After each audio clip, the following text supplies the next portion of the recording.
And if you want to be a leader, what kind of leader do you want to be? High integrity leader or low integrity leader? Consider how they crash and burn, the low integrity ones. And then being a high integrity leader, that's one of the most difficult things you can undertake in your life. Because that means you really got to walk your talk. And you can really only lead people up to the level of where you are at developmentally and consciously. So any bottlenecks within your own consciousness and ego development are that's going to be as high as your leaders as your followers can follow you. You can't really lead them beyond that. And so then it becomes a matter of, what do I got to change about myself to make myself more integrous, so that I can lead people to higher levels of integrity? And the higher levels of integrity you want to lead people to, the more challenging it's going to be, and the more burden and responsibility will be placed upon you to be impeccable with your own integrity. But then again, that's what mankind needs the most. What we need the most right now to lead us out of all of our problems, including the climate change problem, the pollution problem, the economic problems we have, and many, many others, is we need high integrity leaders. And look how rare those are. And even, of course, when they do come, think of one. Think of one right now. Think of a modern, not someone who died years ago, but think of a modern high integrity leader that you've seen or heard. Chances are they're not the most popular person. Because, of course, as your integrity gets really, really high and you're leading people towards such a high ideal, it becomes harder and harder for people to follow, because they would have to completely change their own psychological makeup in order to follow you there. And integrity is an honest signal. You can't really fake integrity. You can try to erect a facade of integrity, but it's going to break down, and you yourself are going to know it's fake deep down. If not consciously, then at least subconsciously. The ego is going to know it's going to be playing these games, and so it's going to come through pretty clearly. And people with high integrity clearly see people with low integrity. But people with low integrity have a difficult time seeing people with high integrity or low integrity and making that distinction.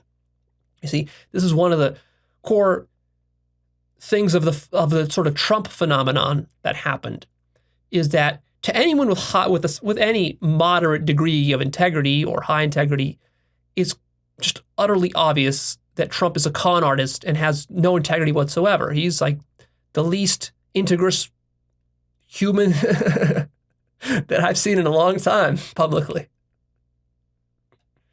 Right? But a lot of his followers, the MAGA people, can't see this because, surprise, surprise, birds of a feather flock together. They also don't have high integrity. They don't know what integrity is. They've never contemplated it. They've never developed it. They've never faced the real challenges that come with developing it. And a lot of the people who follow him are just spiral dynamic, stage blue, religious, dogmatic people. And for them, they might think they have integrity, but they don't really have integrity. And we'll cover this a little bit later in the episode. They don't have true integrity. What they have is they have an aping of integrity, which is that they have the moral facade that they've erected through religion, but that does not mean one actually has integrity. In fact, oftentimes it means the opposite of that.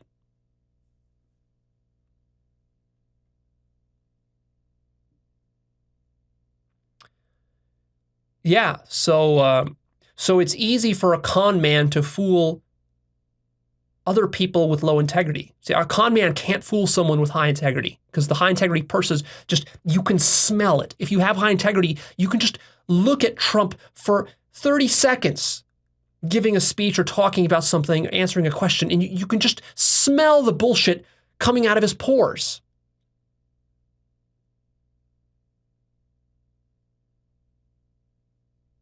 You can just see the ego pouring out.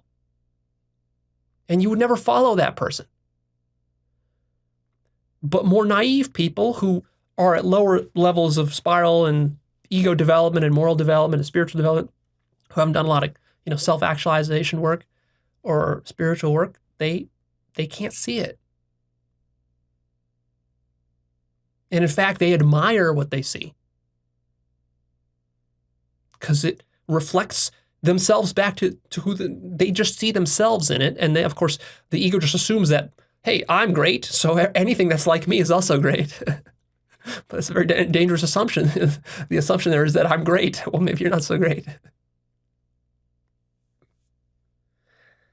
So anyways, my question for you is, how grounded is your life in integrity? How about the projects that you work on? Whatever project you're working on right now, is it grounded in integrity? How much? Rate it on a scale of 1 to 10. Or are you just being opportunistic and are you just doing whatever works and you're just following the path of least resistance with your project?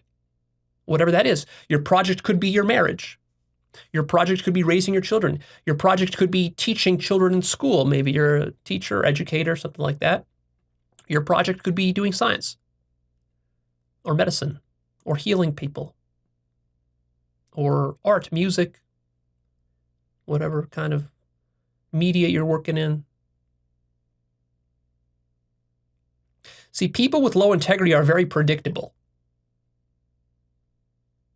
You can predict and you can bank on the fact that they will lie, cheat, steal, deceive, and exploit at any chance they get. It's like a law of physics. That's how predictable it is, right? It's completely predictable that the Trump administration would be filled with people who are very much like Trump, and that's exactly what we saw over the 4 years of the Trump administration. It's not that Trump himself had no integrity and that's it, and then he hired other people who were good and so forth. No. Because the only people who would want to follow Trump are other low integrity people, which is why we saw in the Trump administration so many scandals with all of his administration members, and we saw sex scandals and racism and wife abuse and alcoholism and this and that, because these are the kinds of people who would follow Trump. And of course, most of them were grifters. They were doing it for the publicity, for the book that they were going to write, for the Fox News gig that they were going to get, for the lobbying donations or jobs or opportunities that they would get after the fact. And then they were all backstabbing each other too in the administration. They couldn't even trust each other. Of course, that's the whole problem when you're dealing with low integrity people, is that it comes back to bite you in the ass. And it came back to bite Trump in the ass many times.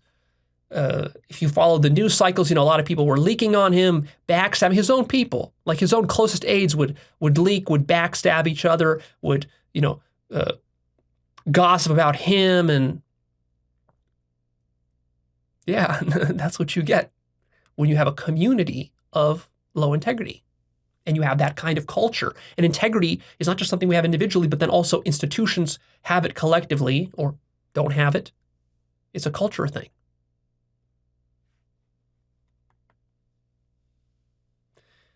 And so all this was very predictable to you. Now, people blame me for saying, oh, Leo, why are you so biased against Trump? Why do you keep making everything so political? It's not about the politics. I don't care about the politics of it. I'm just bringing up these examples because they're so poignant and they're so illustrative.